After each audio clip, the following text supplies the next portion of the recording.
Muy buenas noches, tengan todos y cada uno de ustedes. Les saludamos en el nombre de nuestro Señor y Salvador Jesucristo para llevar a cabo su programa Sembradores del Rey, desde Matehuala, San Luis Potosí. Una vez más, gracias por sintonizar este programa, esperando que los hermanos que estén conectados y escuchen este tema se puedan gozar juntamente como también nosotros lo hacemos. Desde aquí enviamos nuestros más sinceros saludos a todos nuestros hermanos que lunes tras lunes nos siguen en este programa que es nuevo y que tenemos poco de haber iniciado. La Iglesia de Cristo en Matehuala se complace en invitar a los jóvenes este 18 de noviembre a su primera reunión juvenil. 18 de noviembre, primera reunión juvenil del Altiplano Potosino. Así de que cae en sábado, quedan cordialmente invitados. Y en un momento o en unos días, estaremos subiendo el plan o el horario para que si hay jóvenes que nos escuchan, puedan gozarse juntamente con los jóvenes que aquí se congregan en este lugar. Así de que los jóvenes les esperan a cada uno de ustedes, los que han de venir, con los brazos abiertos. Vamos a gozarnos, hermanos, en esta hora de la noche, estudiando la palabra de nuestro Dios. Pero antes de ello, vamos a escuchar un himno o dos, y luego ya después vamos a irnos preparando para compartir el mensaje que ya se ha puesto ahí al público. Así de que hoy vamos a hablar acerca del joven de corazón idólatra. Pero para ello, como les decía, primero vamos a escuchar un himno y luego después iniciamos con su programa Sembradores del Rey. Jesús vino al mundo, preciso que viniera para darnos la vida, murió en la cruz, fue su obra perfecta, evangelio precioso, Dios pensando en su obra, por amor lo mandó. Esta historia verás, con su dedo escribió, en la Biblia lo dice, fue exaltado Jesús. Esta historia verás, con su sangre escribió, él lavó mis heridas, mis pecados pagó, de la tierra el pecado, el cordero sin mancha, por amor ha quitado, el precio pagó. Para siempre la historia será siempre contada, pregonando en su nombre la gracia que nos dio. Esta historia verás, con su dedo escribió, en la Biblia lo dice, fue exaltado Jesús. Esta historia verás, con su sangre escribió, él lavó mis heridas, mis pecados pagó, en su amor por el hombre, nuestro Dios me ha premiado, exaltado en el cielo, Dios y Salvador. Su segunda venida en promesa está dada, y vendrá por su pueblo para morar con él. Esta historia verás, con su dedo escribió, en la Biblia lo dice, fue exaltado Jesús. Esta historia verás, con su sangre escribió, él lavó mis heridas, mis pecados pagó. Amados hermanos y amigos, habiendo escuchado esta hermosa alabanza, ahora nos disponemos para llevar a cabo el tema que en esta tarde, en esta noche, vamos a presentarles. Pero antes de ello, vamos a ir a Dios en una primera oración. Vamos a ponernos en manos de Dios en oración y enseguida estaremos entrando al tema a presentarse. Padre bondadoso que está en el cielo, en la tierra y en todo lugar, en esta tarde le damos las gracias por este hermoso día que nos ha dado. Gracias porque nos ha colmado de bendiciones innumerables para cada uno de nosotros. Ahora nos disponemos a presentar su palabra por medio de nuestro Dios, de estos medios electrónicos. Nuestro Dios, gracias porque tenemos la oportunidad de presentar su palabra, pidiéndole que sea con nosotros y con todos los que nos estarán sintonizando, que este mensaje sea de edificación, de aliento y nuestro Dios de reflexión para quienes lo van a escuchar. Gracias una vez más por su palabra. Bendíganos y todos lo pedimos por medio de nuestro Señor y Salvador Jesucristo. Amén. Bien, hermanos y amigos, vamos a dar lectura a Marcos capítulo 10, versículo número 17. Ahí va a estar nuestro tema de esta hora de la noche. Marcos capítulo 10, versículo número 17. Enviamos nuestros más sinceros saludos a nuestro hermano Miguel Ángel Monluí. Enviamos también nuestros más sinceros saludos a nuestro hermano Enrique Nava, que nos está sintonizando en la ciudad de San Luis Potosí. Así que amablemente les saludamos desde Matehuala, San Luis Potosí. Saludos, amado hermano, y saludos también a tu apreciable familia. Vamos a dar lectura a Marcos capítulo 10, versículo número 17. Dice así la escritura, Marcos 10, 17. Al salir él para seguir su camino, vino uno corriendo e hincado la rodilla delante de él, le preguntó: Maestro bueno, ¿qué haré para heredar la vida eterna? Jesús le dijo: ¿por qué me llamáis bueno? Ninguno hay bueno, sino solo uno, Dios. Los mandamientos sabes: no adulteres, no mates, no hurtes, no digas falso testimonio, no defraudes, honra a tu padre y a tu madre. Él entonces, respondiendo, le dijo: Maestro, todo esto lo he guardado desde mi juventud. Entonces Jesús, mirándole, le amó y le dijo: una cosa te falta. Anda, vende todo lo que tienes y dalo a los pobres, y tendrás tesoro en el cielo, y ven, sígueme, tomando tu cruz.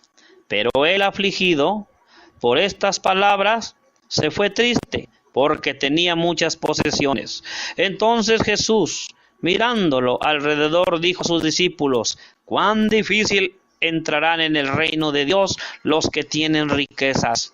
Los discípulos se asombraron de sus palabras, pero Jesús respondiendo volvió a decirles: hijos, cuán difícil es entrar en el reino de Dios a los que confían en las riquezas. He ahí la lectura para irnos introduciendo al tema de esta hora de la noche, que en unos instantes estaremos haciendo mención de él, y también estaremos mencionando los asuntos a presentarse. Hermanos y amigos, y quienes nos sintonizan, una de las controversias que se han presentado dentro del mundo religioso es la siguiente: si Dios tiene figura o no tiene figura. Muchos, entusiasmados por saber si tiene o no tiene figura, han hecho por allí alguna presentación, alguna imagen, diciendo a las personas que ese es Dios. No lo podemos saber con exactitud. Lo cierto es que Dios no se ha dado a conocer con figura alguna. Él mismo lo dice en Deuteronomio 4, 15 al 19, ni figura de hombre, ni de animal terrestre, ni de animales alados, ni de animales acuáticos, ni de sol, luna o estrella. Y dice él, ¿por qué? Para que no os corrompáis.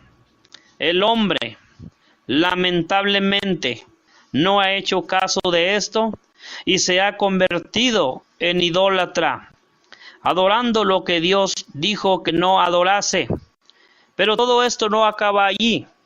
El apóstol Pablo, cuando escribió o habla de la clase de idolatría en Colosenses capítulo 3 y en el versículo número 5, fíjese nada más lo que nos dice el apóstol Pablo: haced morir pues lo terrenal en vosotros, fornicación e impureza, pasiones desordenadas, malos deseos y avaricia, que es idolatría.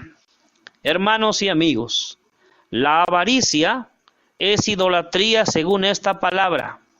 Es decir, la idolatría o la avaricia. La avaricia es el ansia, el apego feroz y egoísta en los bienes materiales. Esta clase de idolatría, dice el apóstol Pablo, que está en el interior de la persona, o sea, en el corazón. Por eso el apóstol Pablo, inspirado por el Espíritu Santo de Dios, dice: haced pues morir en vosotros lo terrenal. Fíjese cómo el apóstol Pablo nos exhorta, nos invita a que hagamos pues morir lo terrenal en vosotros. Y este es un ejemplo de cómo el hombre puede tener un corazón idólatra. Por tanto, les invito para que en esta hora de la noche contemplemos juntos ese tema, hermanos, el tema que lo hemos extraído de Marcos capítulo 10, versículo 17 al 24. Marcos capítulo 10, versículo número 17 al 24, el joven de corazón idólatra o el hombre de corazón idólatra. El joven de corazón idólatra. ¿Qué podemos decir de él? El nombre, hermanos, de este joven o esta persona que se cruzó en el camino de Jesús no se menciona. Pero lo que sí se menciona es su condición. Esto nos lo dice bien claro allá en Mateo, en el capítulo 19. Mateo capítulo 19.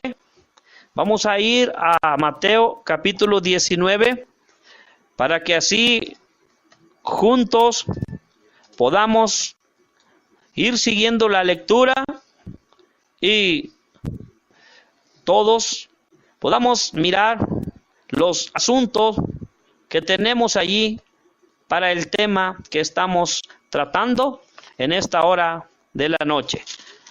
Mateo capítulo 19, para mirar los asuntos de este tema. El joven de corazón idólatra. ¿Qué podemos decir acerca de él? Primero que todo, hermanos, vamos a dar lectura a Mateo capítulo 19, en el versículo número 20. Dice así la escritura: el joven le dijo: todo esto lo he guardado desde mi juventud. ¿Qué más me falta? Verso 22. Oyendo el joven esta palabra, se fue triste porque tenía muchas posesiones. Como ustedes pueden ver, en estos dos textos que he mencionado, encontramos tres veces la palabra joven. El joven de corazón idólatra. ¿Qué podemos decir de él? Primero que todo, número uno, su condición. La condición de esta persona nos lo describe con palabras entendibles Mateo 19, 20 y 22. Su condición era joven, era la época de la vitalidad, de la agudeza, del vigor y la frescura. A este joven, la marca que lo caracteriza es la energía, las arrugas, el pelo blanco, estaban a mucha larga distancia, a muy lejos de él. Quizá era alto, delgado y con gran carisma, como todo joven. ¿De qué preocuparse? Era joven, estaba en la espléndida, estaba gozando lo que viene siendo su juventud. El joven de corazón idólatra es el tema. ¿Qué podemos decir de él? Número uno, su condición era joven. ¿Sí? Así es como lo describe Mateo 19, 20 y 22. Era joven. Ahora pasemos, hermanos. Estamos viendo su condición, la condición de esta persona. Vamos a ver en Mateo capítulo 10, Lucas capítulo 18, versículo número 23, para que ahí miremos otra condición más de este joven. Lucas capítulo 18, versículo 23 dice la escritura, entonces él, oyendo esto, dice ahí, se puso muy triste, porque, ojo, era muy rico. Estamos viendo, hermanos, entonces, nuestro primer asunto acerca del joven de corazón idólatra. Su condición era rico, así como dice Lucas, capítulo 18, versículo número 23. Necesidad, hambre, angustia, no sabe lo que es eso. Este joven de corazón idólatra nunca supo lo que es sentir pena al decirle al señor abonero que hoy no tendría dinero para darle. El joven de corazón idólatra que menciona Marcos 10:17 no sabía lo que es ponerse un pantalón remendado. Vivía de la misma manera que vuela, primera clase. Su dinero está bien invertido. Puede decirse que su futuro está asegurado. El joven de corazón idólatra, ¿qué podemos decir de él? Estamos viendo su condición. Número uno, su condición. Era joven, era rico, pero también, número 3, Lucas capítulo 18, versículo 18 dice, un hombre principal le preguntó, diciendo, Maestro bueno, ¿qué haré para heredar la vida eterna? Era principal. Hermanos y amigos, es difícil precisar de qué era principal. Nos dicen que probablemente era un principal de la sinagoga local. Otros que un gobernante. Lo que es cierto es que era un hombre con poder.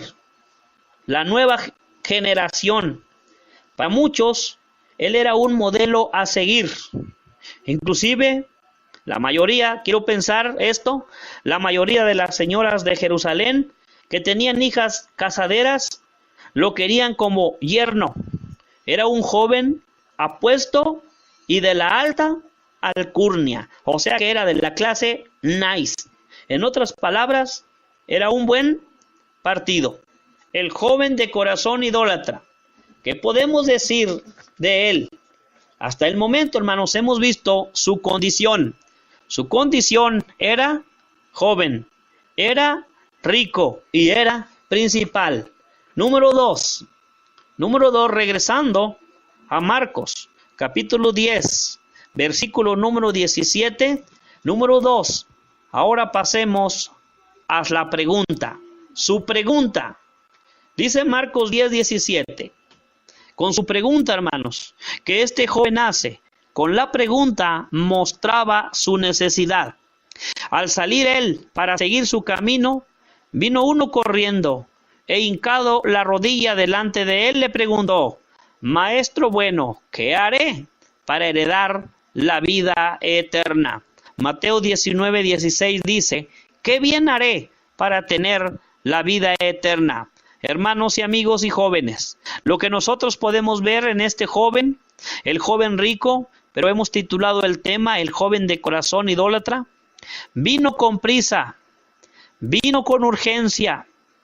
Quiero decirles que el acto de arrodillarse delante de Jesús declara que él tenía algún conocimiento acerca de la persona de Jesús y le mostró alto respeto. En una persona de su edad y posición social, resulta sorprendente el interés que tiene sobre la otra vida, porque normalmente el mundo de hoy tiende a enseñar que si una persona tiene juventud, tiene dinero y poder, no tendrá necesidad de otras cosas. Pero este no era su caso del joven que estamos estudiando en Marcos capítulo 10. Tenía una necesidad que ninguna persona de influencia podía llenar y el dinero tampoco podía cubrir. Tenía una necesidad espiritual. Esto nos enseña, hermanos y jóvenes, que en esta noche espero que algunos estén conectados y estén sintonizando este programa. Esto nos enseña que todos los seres humanos tenemos una necesidad espiritual, sean jóvenes, adultos, ricos, pobres, todos tenemos una necesidad espiritual. Porque con la pregunta que el joven hace, con la pregunta mostraba su necesidad. Con su pregunta mostraba su creencia de vida después de la muerte. Al hacer esta pregunta, el joven rico hubo de pensar antes un día que él iba a morir. ¿Lo ha pensado usted? ¿Lo han pensado ustedes, jóvenes? Que en esta noche, si hay, aunque sea uno conectado escuchando, ¿lo han pensado? El joven rico, él sabía que había algo más allá de la muerte y quería tener la seguridad de la vida eterna detrás de la cortina de la muerte, porque la muerte es un enemigo. La muerte es un enemigo porque visita al recién nacido. La muerte es un enemigo porque visita al joven. La muerte es un enemigo porque visita al ancianito que ya no tiene fuerzas para vivir. La muerte es un enemigo porque deja llanto, porque deja tristeza, porque deja un vacío en el corazón, deja una herida muy difícil de cerrar.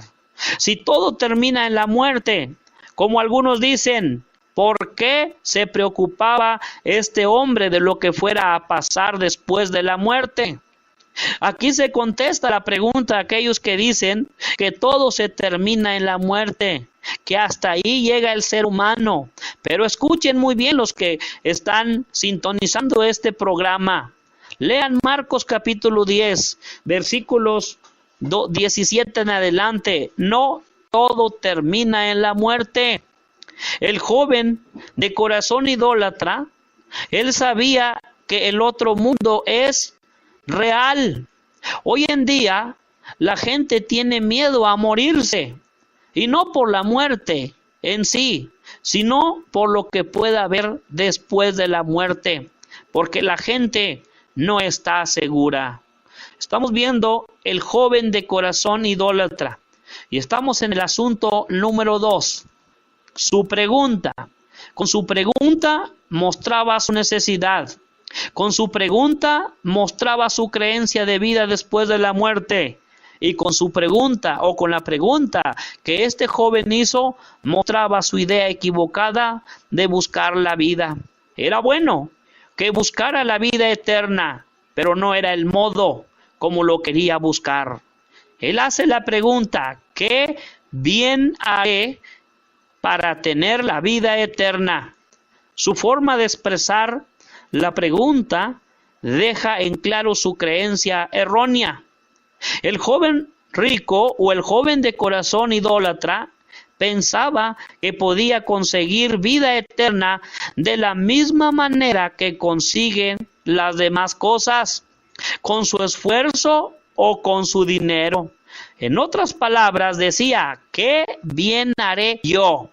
Este era el concepto de los fariseos, de la justificación por las obras como pasaporte para la vida eterna.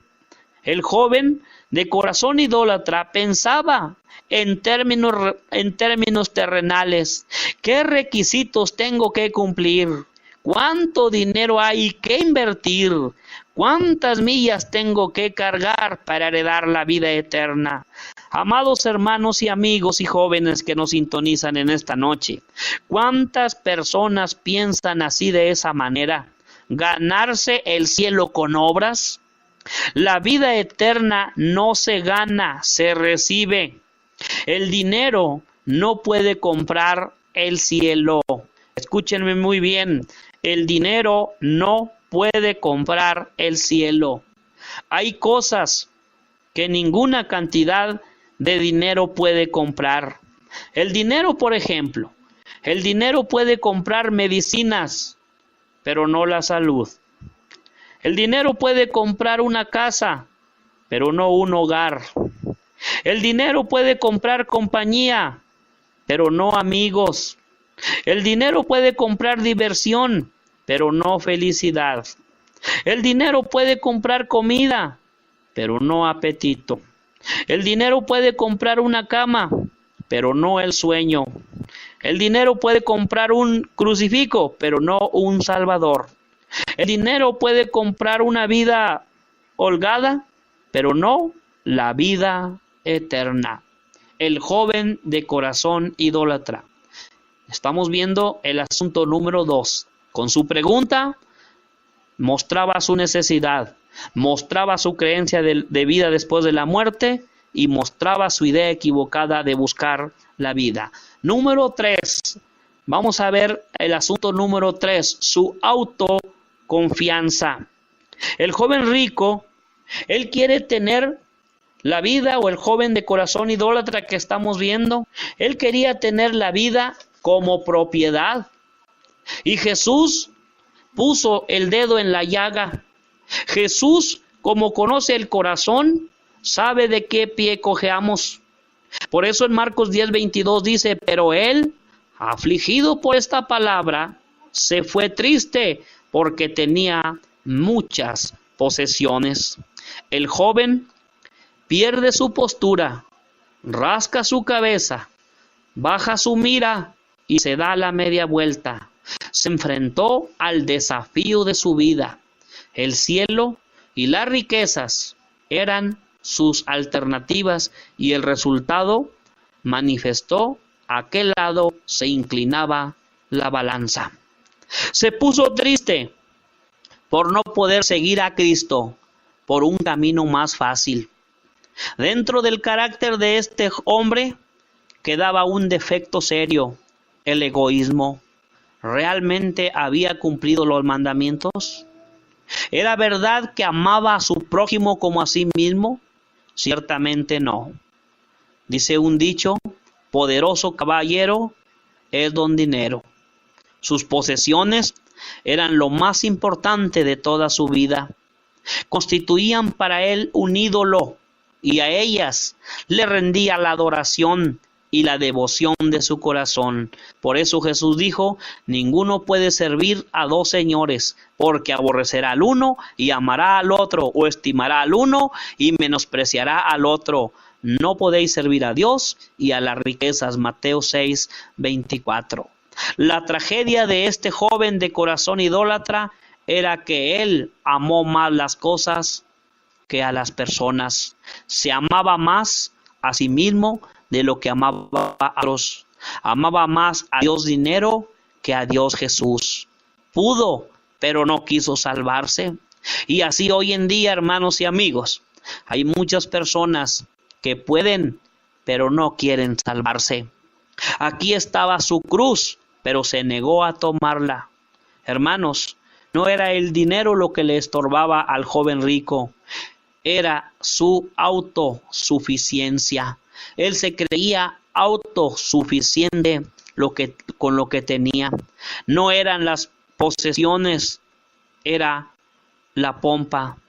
No eran las grandes cantidades de billetes, era su cabeza inflada.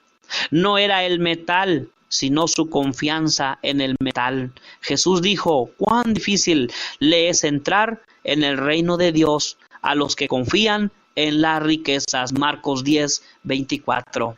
Pero no solo a los ricos, también a los pobres, a los educados, a los ignorantes, a los incrédulos y a los religiosos. Este joven es recordado no por lo que hizo, sino por lo que no hizo. No por lo que aceptó, sino por lo que rechazó. Fue el hombre que no quiso pagar el precio. Fue el hombre que se le hizo cara o que se le hizo caro la entrada al cielo. Fue el hombre que hizo una decisión fatal. Fue el hombre en que Dios no era el número 1 en su vida. En su corazón era más grande el dinero que su deseo de ir a la vida eterna. ¿Quién mora en el corazón de usted? ¿Dios o las cosas materiales? ¿Quién habita en tu hogar? Hemos hablado del hombre de corazón idólatra y hemos visto su condición, su pregunta y su autoconfianza y su desilusión. La pregunta que queda en el aire es: ¿quién es tu Dios? El Dios de este hombre fue el dinero. ¿Cuál es el suyo? Quiero terminar leyendo Mateo 5:3. Bienaventurados los pobres en espíritu, porque de ellos es el reino de los cielos. No se equivoque, hermano. No está hablando de los pobres de dinero, pobres económicamente, sino los pobres espirituales. Es decir, los pobres espirituales son aquellos que se han declarado en bancarrota espiritual y claman a Dios por liberación. Son aquellos que reconocen que en la alacena de su corazón no hay nada, está vacía, y se acercan a la cocina de Dios para pedir alimentos, y solo Dios puede suplir lo que le hace falta al corazón. ¿Quién habita en tu corazón? Bien, hermanos, pues este es el tema o el primer tema a presentarse en esta hora de la noche.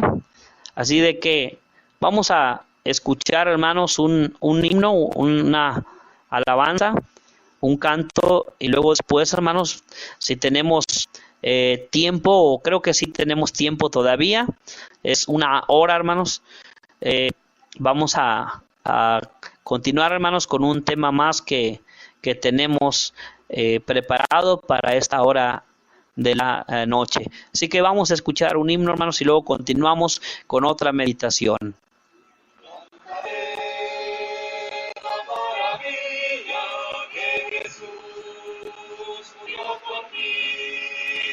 Como allá en el Calvario dio su sangre carmesí, cantaré la bella historia de Jesús mi Salvador, y con santos en la gloria a Jesús daremos.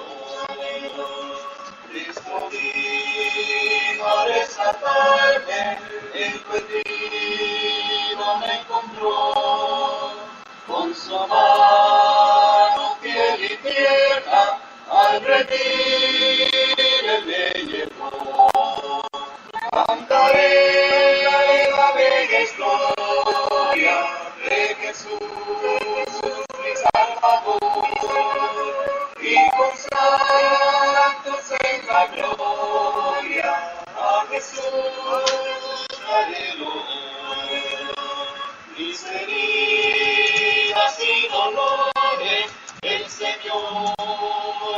sanó del pecado y los temores, su poder me libertó.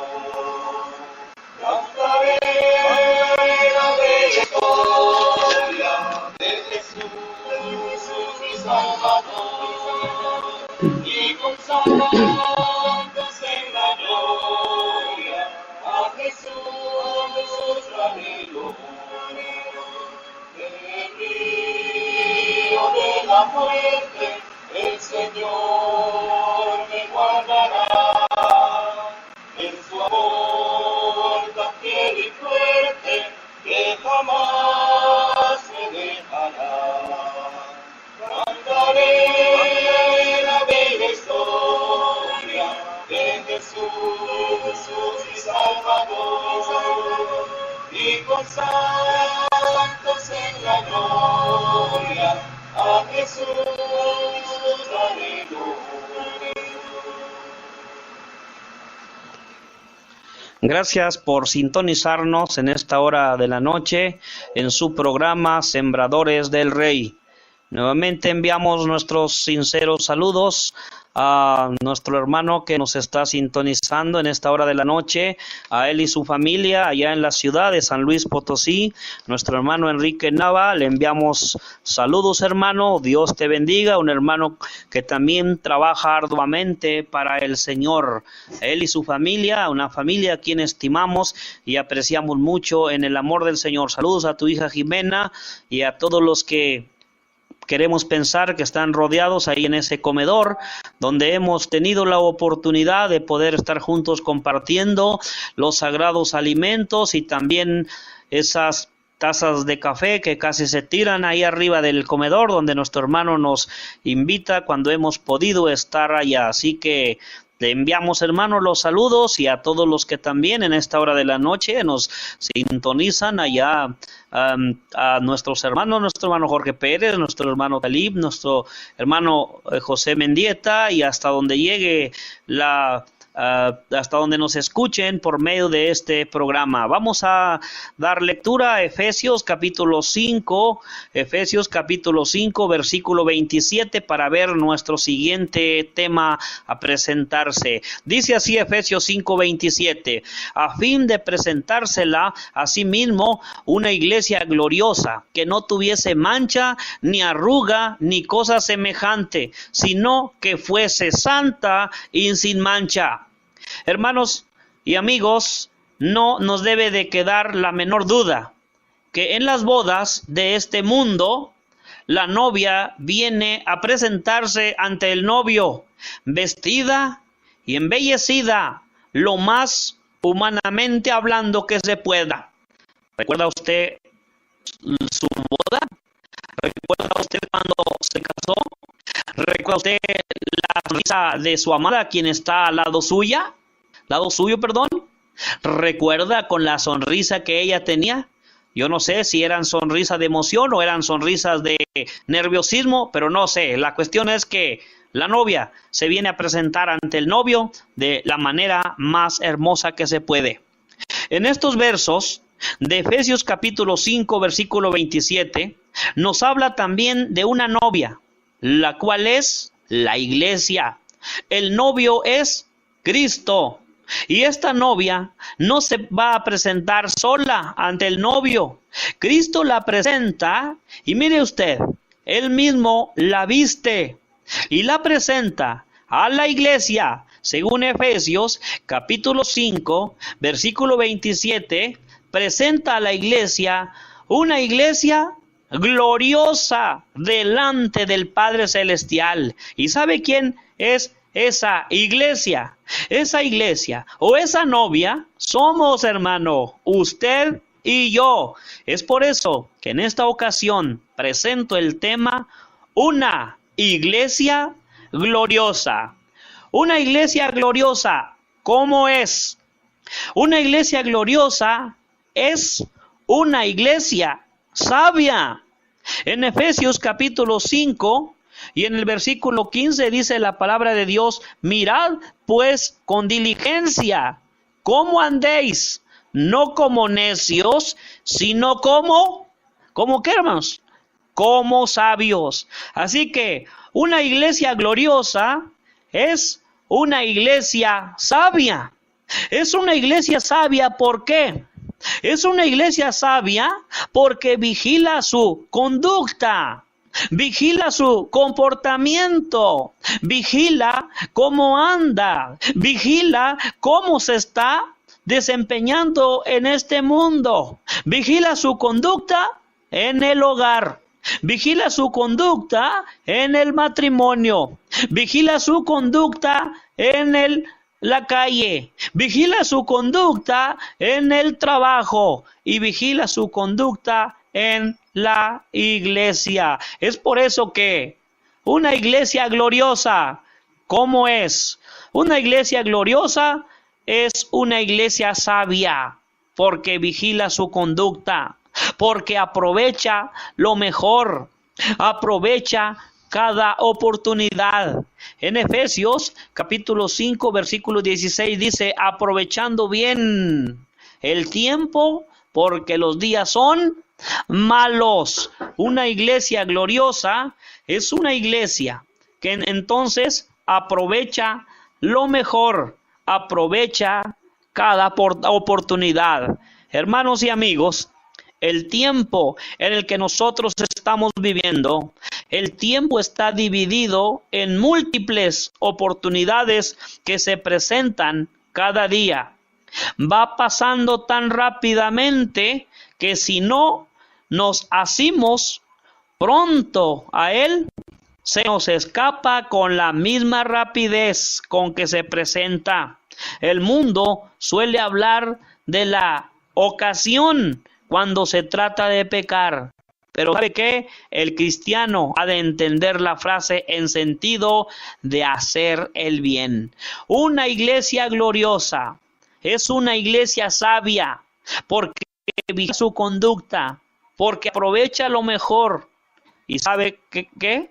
Porque sabe que los días son malos. En Efesios capítulo 5, versículo 16, claramente lo dice el apóstol Pablo, que los días son malos. Eran días malos, hermanos. Eran días malos en la época en el cual se escribió el apóstol Pablo, hermanos. ¿Y qué diremos, hermanos?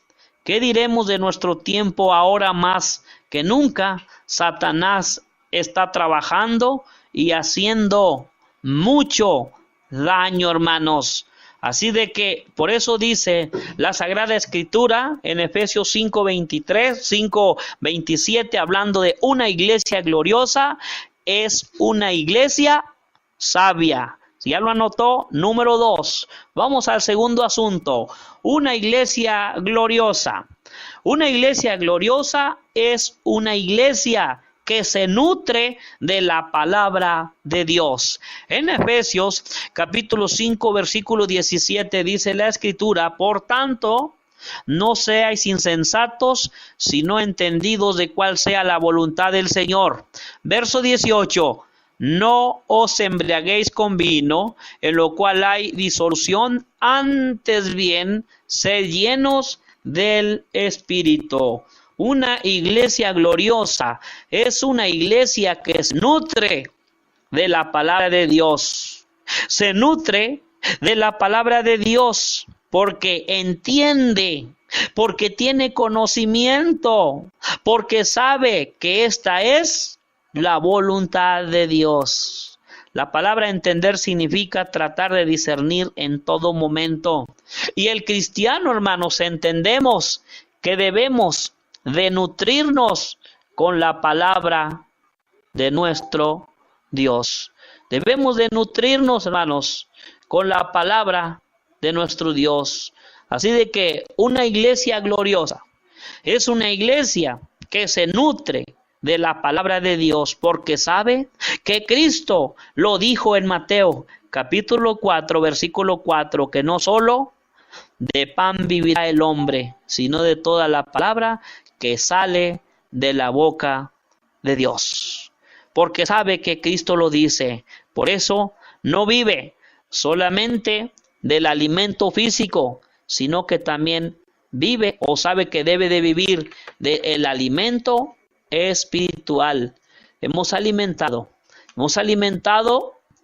hemos alimentado hoy, en este día, físicamente, pero también sabe que es de vital importancia alimentarse espiritualmente. Una iglesia gloriosa es una iglesia que se nutre de la palabra de Dios porque entiende que esto agrada a Dios. El apóstol Pablo lo dice allá en la carta a los Romanos capítulo 12 y en el versículo número 2.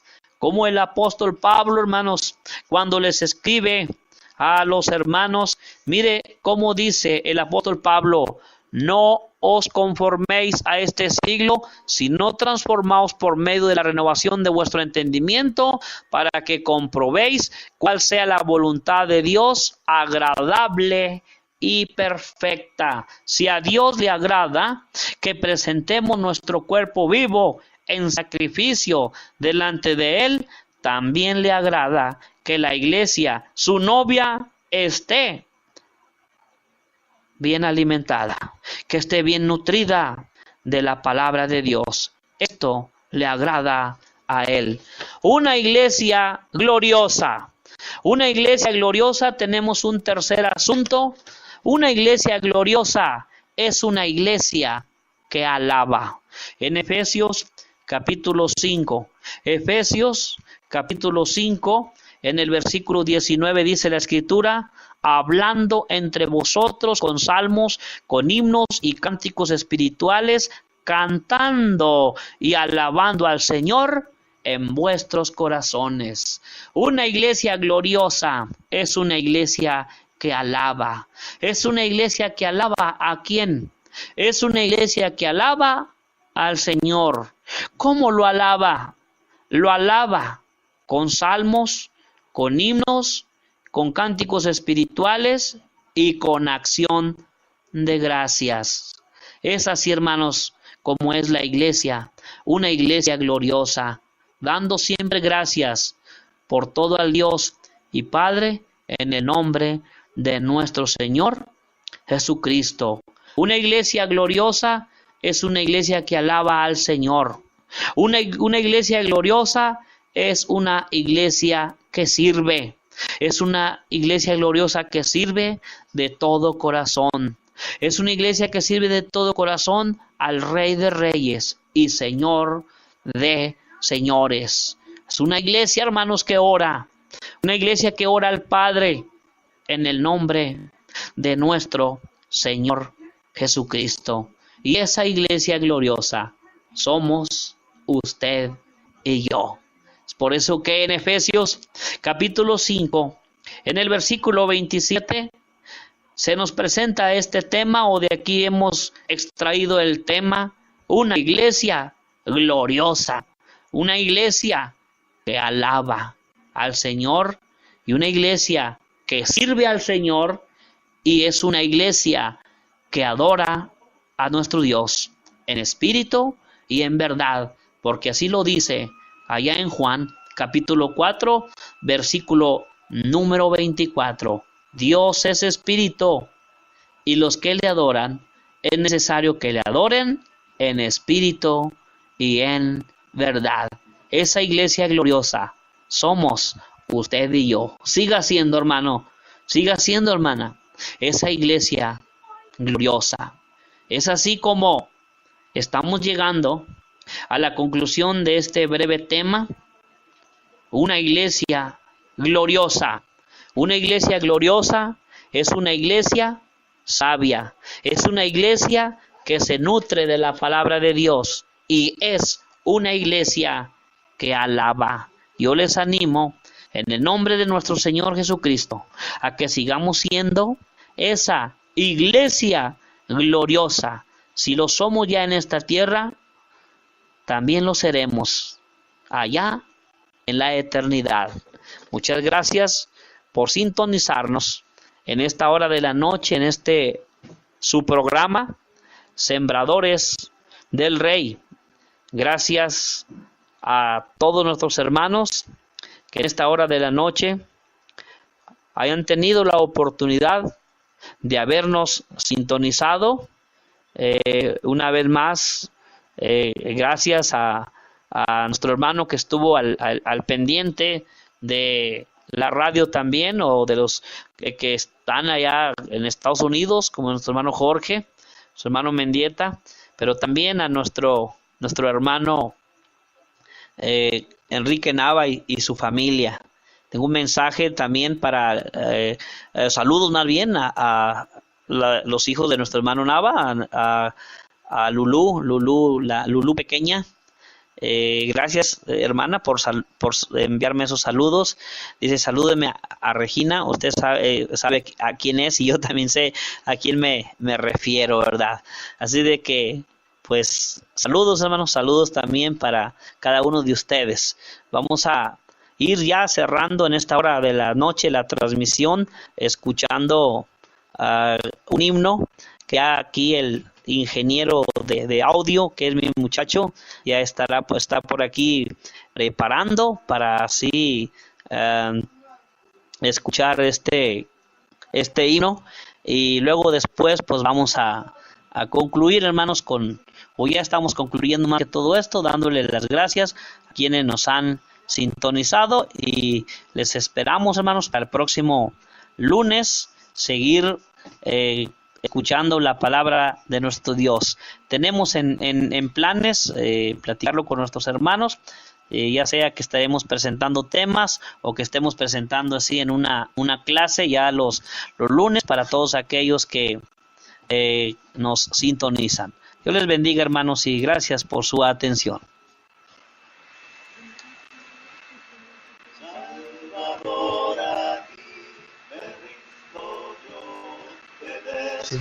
Solo a ti, mi Creador, mi fortaleza, todo encuentra mi alma en ti.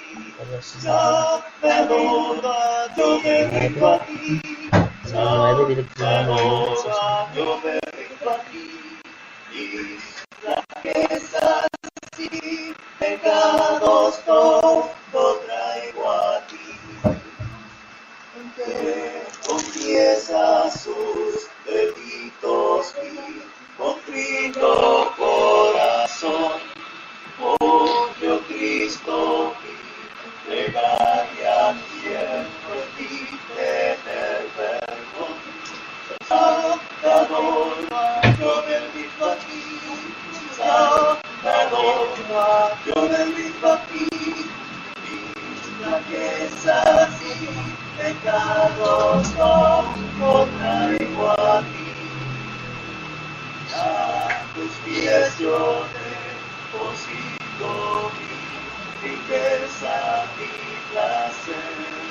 Que tu espíritu me llene y de ti sienta el poder. Salvador, yo me rindo a ti. Salvador, yo me rindo a ti. Mis flaquezas y pecados todo traigo a ti. Tu bondad será la historia que predique por doquier. Y tu amor inagotable será siempre mi querer. Salvador, yo me rindo a ti. Salvador, yo me rindo a ti. Mis flaquezas y pecados todo traigo a ti. Oh, qué gozo encuentro en Cristo, cuánta paz a mi alma da. Con su causa le consagro y su amor mi amor será. Salvador, yo me rindo a ti. Salvador, yo me rindo a ti.